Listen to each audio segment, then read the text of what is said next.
There's a town called Don't You Worry, on the banks of River Smile, where they cheer up and be happy, blossom sweetly all the while. Everybody there is happy and is singing all the while. In the town of Don't You Worry, on the banks of River Smile, on the banks of River Smile.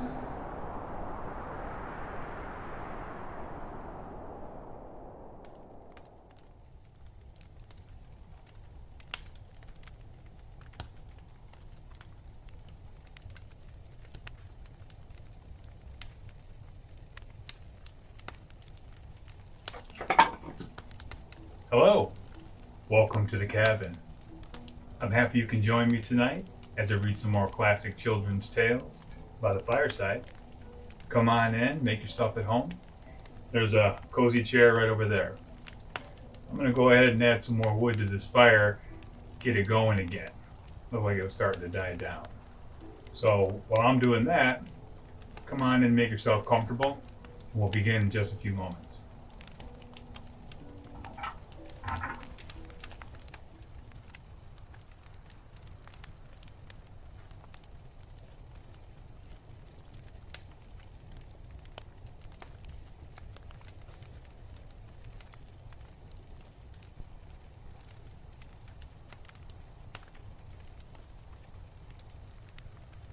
The Lion and the Mouse.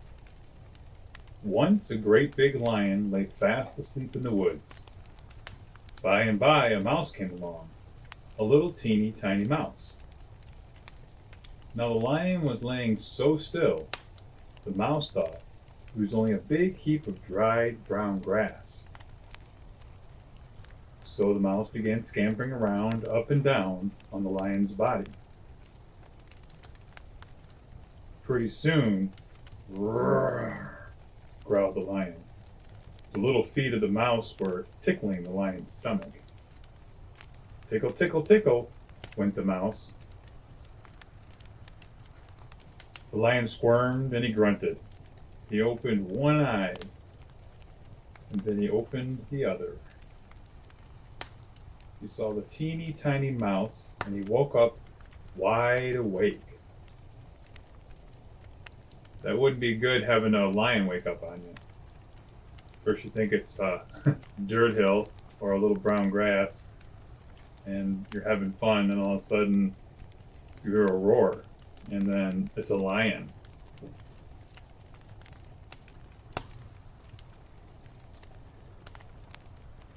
So it's you, he roared. It's you who've awakened me. I'll just put a stop to that. I'll eat you for my breakfast. Well, the mouse was terribly frightened. His heart went pit-a-pat, but he squeaked in a little bit of a voice, "Almighty King of the beasts, please don't eat me up. I'll never forget your kindness if you will let me go this once."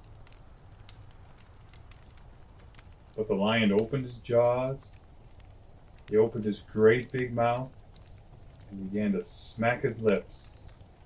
"Yum, yum, little mouse," he said. "I think it will taste very good." Trembling all over, the mouse began to coax harder and harder. "Please let me go, oh please. Who knows, great king of the beasts, if you would let me go, it might even happen someday that I could be helpful to you." "You help me?" cried the lion. "A teeny tiny thing like you help the great big king of beasts? Ha ha! Ho ho!" He laughed so loud and so long that all the forest rang. But he laughed so loud and so long that he made himself feel very jolly. "Well, after all," he said, "you're really too small to be even one bite for me. I'll catch something better for breakfast." And he opened his great big paw So the little mouse slipped out and scampered as fast as he could to hide himself in the grass. Whoo! That was a close call. You either get out of that or you don't. There's no medium. Well, not long after this, the lion was wandering in the woods when he suddenly fell in a hole that had been dug by some hunters who wanted to catch the lion. These hunters meant to put the lion in a cage and carry him to their king. So one king gets carried to another. They meant to set the cage for a show in the palace yard so the people might come and see this beautiful, great big beast. The lion was groaning in the hole when a band of hunters found him. They drew him up out of the trap and tied him with a rope to a tree. Then they went off and left him in order to get a wagon to carry him to the palace. I must get away, thought the lion, before the hunters come back. And he tugged and tore at the ropes, but he could not free himself. And so at last he cried sadly, They have me. I cannot get loose.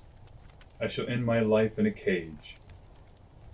Nevermore shall I see this great, big, beautiful forest.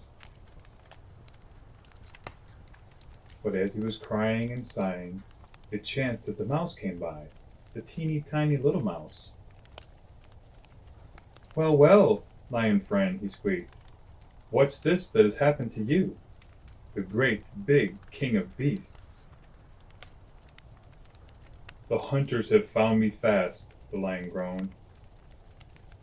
There isn't a thing I can do to break this great, strong rope. Is that all the trouble, friend? The mouse laughed cheerfully. You needn't seem so glad about it. It's a very sad end for me, the lion began to grumble. But already the mouse had gone straight up to the rope and begun with his sharp teeth to gnaw at it. He gnawed and he gnawed and he gnawed. And pretty soon, split, split, split, the rope began to break. Then he gnawed and he gnawed a little bit more. Split, split, split went the rope. Bit by bit, the mouse chewed until all at once, snip, snap, he had gnawed through the very last strand. The rope broke straight in two, and there stood the lion, free. You thought I could never help you, the little mouse squeaked to the lion. But look, I have set you free. Boy, can you imagine if that lion would have ate that little mouse? He would have been trapped forever in a cage. Some things, big things can do, and some things need little things to do. Everybody has their little special talent that God has given them. You know, the mouse has these little sharp teeth. They could nibble, nibble, nibble, nibble. The lion's teeth were way too big to bite into a rope. You know, you just kind of get caught in his teeth. Couldn't really cut it. But the little teeny mouse had little teeny sharp teeth, and he could just tear away at it. So who's the king of the forest now? The lion or the mouse? Right now, it's the mouse. Well, well, the lion was so surprised he could hardly speak. Just look what you have done, a teeny tiny thing like you to set the king of the forest free. I am ashamed that I laughed at you. You've shown me that, no matter how very small one is, he can always be helpful to others, although they are larger than he. Goodbye, little friend, I thank you. And the lion ran with a bound off into the forest. And now that little mouse has a really good friend in that lion. It's good to have a friend like that too, because little things need help from big things. You know. So the little cat tried to get that little mouse. the lion could come and chase the cat off, so they can go back and forth, helping each other out.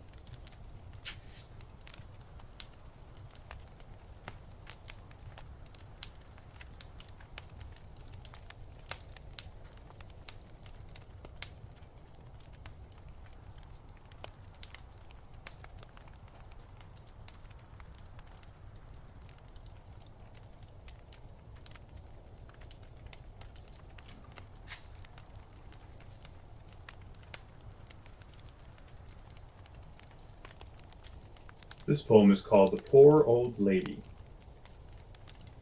Now, this poem, to Colombian children, is equivalent to a Mother Goose rhyme in English children.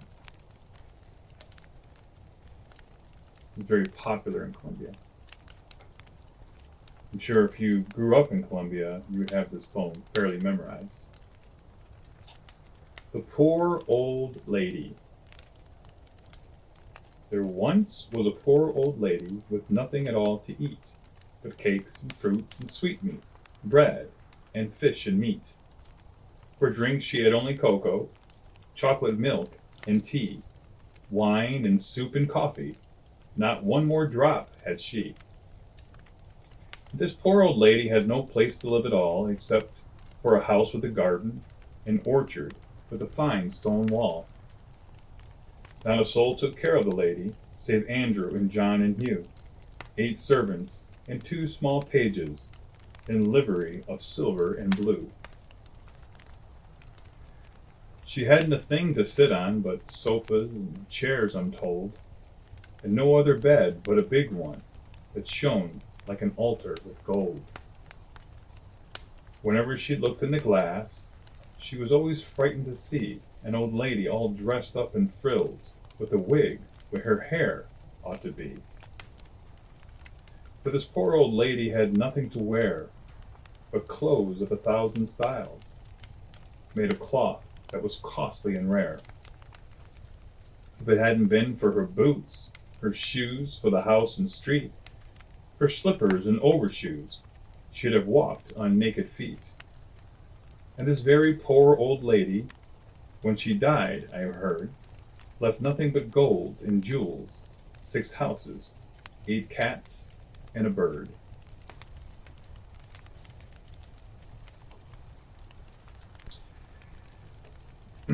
Well, guess we have to feel sorry for her. She had all those wonderful things to make her life comfortable and easy. So, I'm sure it's the moral of the story. Like, no matter what you have, you always feel like you don't have enough. And actually, what you do have is enough. So, nice little poem.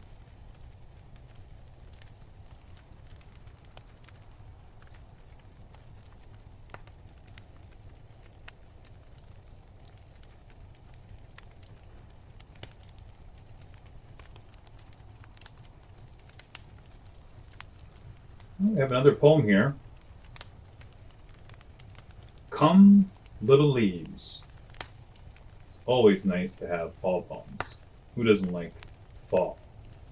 I mean, it's just a wonderful time of year when the heat starts to soften and the cool breeze starts to come, and you got to put your sweaters and your coats, and all the leaves turn beautiful color. I love fall. So I love poems about fall and stories about fall. Come, little leaves.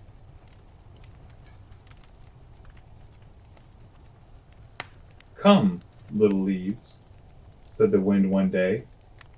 Come over the meadows with me and play. Put on your dresses of red and gold, for summer's gone and the days grow cold. Soon as the leaves heard the wind's loud call, down they came fluttering one and all. Over the brown fields they danced and flew, singing the sweet little songs they knew. Cricket, goodbye, we've been friends so long. Little brook, sing us your farewell song. Say you are sorry to see us go. You will miss us, right? We know. Dancing and whirling, the little leaves went. Winter had called them, and they were content. Soon, fast asleep in their earthly beds, the snow lay a coverlid over their heads.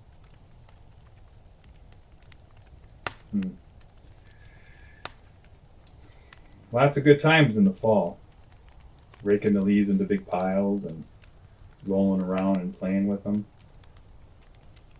throwing them at each other, and just having so much fun.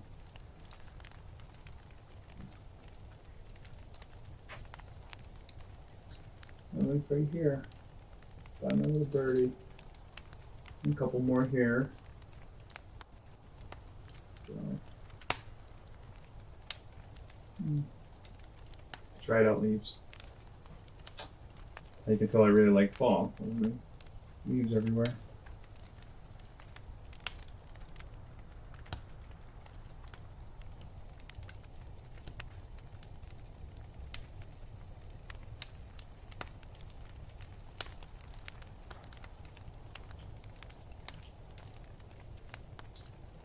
The bee, the mouse, and the bum clock.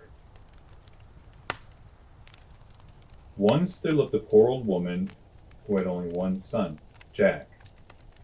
They hadn't a thing in the world but a black cow, a red cow, and a spotted cow. One day his mother said, "Jack, we have nothing at all to eat except a few potatoes. Go to the fair tomorrow and sell the big black cow." So Jack set out at sunup, driving the cow before him. But when he came to the fair, he saw a big crowd of people, all of them looking at something. Pushing his way through the crowd, Jack saw a queer little man with a bee who could play a wee harp, a mouse, and a little black cockroach, which went by the name of Bum Clock. The queer little man gave a whistle. The bee began to play the harp. The mouse and Bum Clock stood up, took hold of each other's shoulders, and started into a dance. And all the men, women, and children, horses, cows, and chickens, ducks, and geese began to dance. The pots and pans, the wheels and reels started into a jig.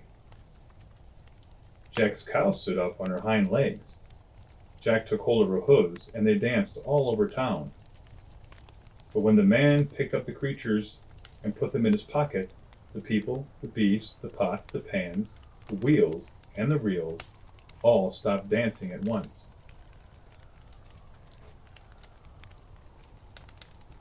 "Jack," said the man, "why don't you buy my dancers?" "I should like to," said Jack, "but I haven't any money." "You have a fine cow," said the man. "I'll give you the bee and the harp in exchange for your cow."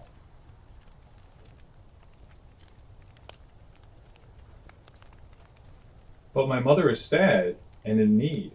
We are very poor at home," said Jack. "I must sell the cow for money." "Oh," said the man, "if your mother is sad, take her this bee and the harp. She'll laugh until she is merry."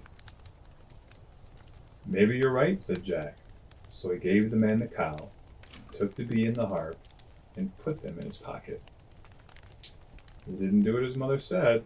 His mother said to sell the cow for money.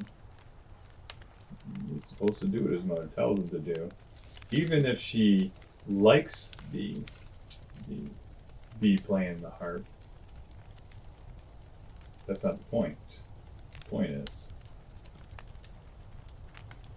he's supposed to sell that cow for money. Hope it works out for him. When he got home, his mother ran out the door to greet him. "I see you sold the cow," she said, looking very glad. "Yes, I did very well." Jack took the bee and the harp from his pocket and set them on the ground. Then he whistled to the bee, and the bee began to play the harp. The mother let out a big laugh, and she and Jack started to dance. The pots and pans, the wheels and reels, all began to jig, and the very house itself went hopping around on the ground. But when Jack picked up the bee and the harp, everything stood still. The mother laughed a little while longer, but when she stopped, she cried angrily. "Silly boy, to bring home no money for the cow? Our potatoes are nearly gone, and we shall have nothing to eat. Go tomorrow to the fair again and sell the big red cow." So Jack was off with sunup, driving the big red cow. But when he got to the fair, there was a crowd of people, and there was a queer little man with a mouse and a bum clock. The man gave a whistle as before, and the mouse and the bum clock danced, and all the people and animals, the pots and pans, the wheels and reels started into a jig. The very house danced and hopped all around the ground. But when the man picked up the creatures, everything stopped dancing. "Jack," said the man, "I'll trade my mouse for your cow." "My mother is still sad. I must sell my cow," said Jack. "But," said the man, "if your mother is sad, this mouse is what she needs. When she sees a dance while the bee plays the harp, she will laugh fit to split her sides." "Maybe you're right," said Jack, and he gave the man the cow, took the mouse, and put it into his pocket. This boy doesn't learn, does he? Twice he did what he wasn't supposed to do. When he got home, his mother ran out the door to meet him. "Surely this time, Jack, you have brought home some money." "No," said Jack, "I've no money, but see what I've got for the cow." And he took out of his pocket the mouse, the bee, and the harp. Then he whistled to them, the bee began to play the harp, and the mouse stood up on its hind legs and started into a dance. The mother let out a big laugh, and she and Jack started to dance. The pots and pans, the wheels and reels all began to jig, and the very house itself went hopping around on the ground. But when Jack picked up the creatures, everything stood still. The mother laughed a while longer, but when she stopped, she was angry. "You silly boy," she said, "our potatoes are all gone now. Go tomorrow to the fair again and sell the spotted cow." I think by this time, I would take the cow to the fair myself, because the boy can't be trusted. I mean, you give him one chance, that's cool. Second time around, he can't be trusted. So if he's worried about having money or not having food, definitely would take the cow to market myself. Okay. So Jack was off with sunup, driving the spotted cow. But when he got to the fair, there was the big crowd of people again, and there was a queer little man whistling to a bum clock. The bum clock started to dance, and all the people and animals, the pots and pans, the wheels and reels began to jig. The very houses danced, hopping around on the ground. But when the man picked up the bum clock, everything stopped dancing. "Hello, Jack," said the man. "You must surely buy this bum clock to make your dancers complete. I'll trade it for your cow." "But my mother is sadder than ever. I must sell the cow," said Jack. "Ah," said the man, "but think when your mother sees the bum clock dancing with the mouse while the bee plays the harp, she will laugh all her sadness away." "Maybe you're right," said Jack, and he gave the man the cow, took the bum clock from him, and put it in his pocket. That's what he's asking for it. When he reached home again, his mother ran out to meet him. "Surely you've brought money home this time," she said. But Jack took the bum clock, the mouse, the bee, and the harp from his pocket. He set them on the floor and whistled. The bee began to play the harp, The mouse and the bum clock stood up and started to dance together. Jack's mother laughed a big laugh, and she and Jack started dancing. The pots, the pans, the wheels and reels all began to jig, and the very house itself went hopping around on the ground. But when Jack picked up the creatures, everything stood still. The mother laughed a while longer, but when she stopped laughing, she cried as if her heart would break. "You silly, silly boy," she said. "We haven't a thing to eat, and now all of our cows are gone. There's nothing left to sell." Well, now Jack did feel foolish. He had been a simpleton. All the cows gone and no money. He went out to take a walk and scolded himself on the way. But suddenly on the road, he met a little old woman. "Jack," said the little old woman, "why don't you go to the castle of the King of Ireland? He has a beautiful daughter who has not laughed in 7 years. Hark now, he has promised to give both the girl and his kingdom to any man who will make the sad little princess laugh 3 times." "I'm off this moment," said Jack, and he ran back to his mother, kissed her merrily, and started off to the castle.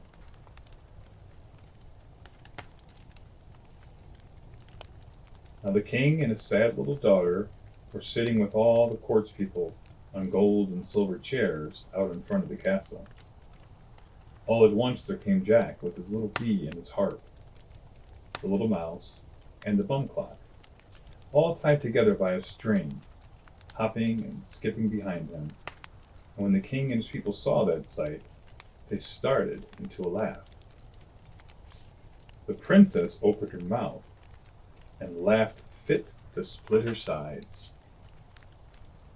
"Ah, my lady," said Jack, "that's once I've made you laugh." Then Jack drew the creatures up in a little circle and whistled. The bee began to play the harp, the mouse and the bum clock stood up and started into a dance, and the king and all his people, the pots and pans, the wheels and reels, the very castle itself, all hopped and jigged and jumped. The princess opened her mouth and laughed, fit to split her sides. "Ah, my lady," said Jack, "that's twice I've made you laugh." But what was Jack going to do next to make her laugh a third time? She now looked as solemn as an owl. The little mouse came to his aid.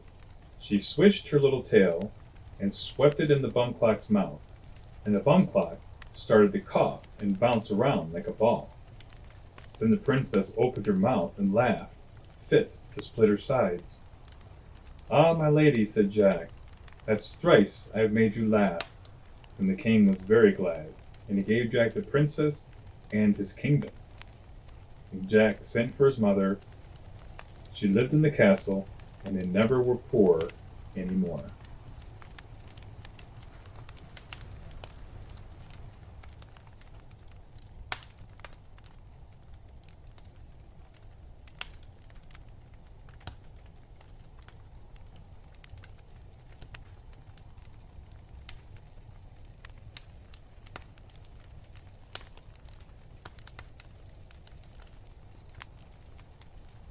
This is a nice little poem.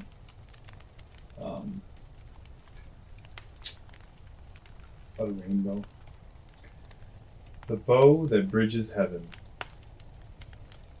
Boats sail on the rivers, and ships sail on the seas. But clouds that sail across the skies are prettier than these. There are bridges in the river, as pretty as you please, but the bow that bridges heaven and overtops the trees, and builds a roof from earth to sky, is prettier far than these.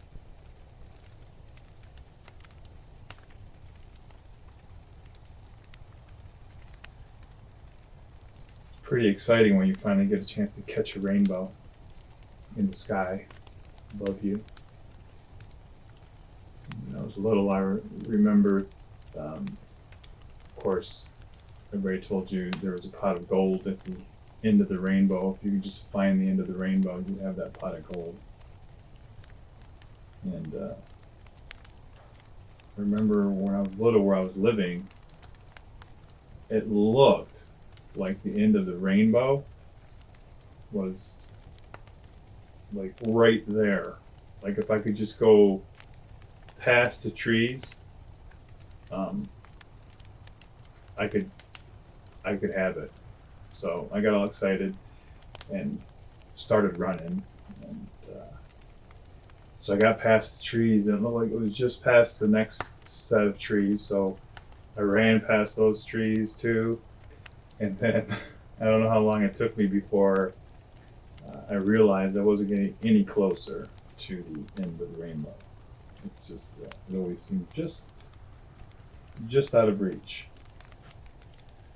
But it was exciting for a moment there. I thought I was going to get rich with a pot of gold.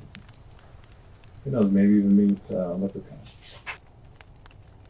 It was fun, but I love seeing rainbows, especially when usually you see the rainbow when the clouds are still out. Maybe it's still raining a little bit, and then the sun breaks through somewhere. And it's beautiful, beautiful scene. So.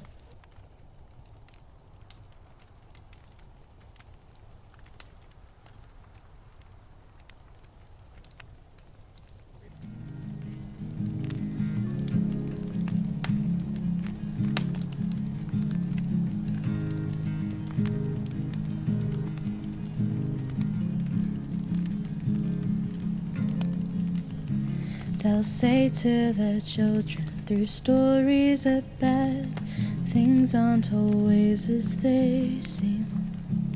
So come now, my love, and lay down your head. May you find sweet dreams in fairy trees.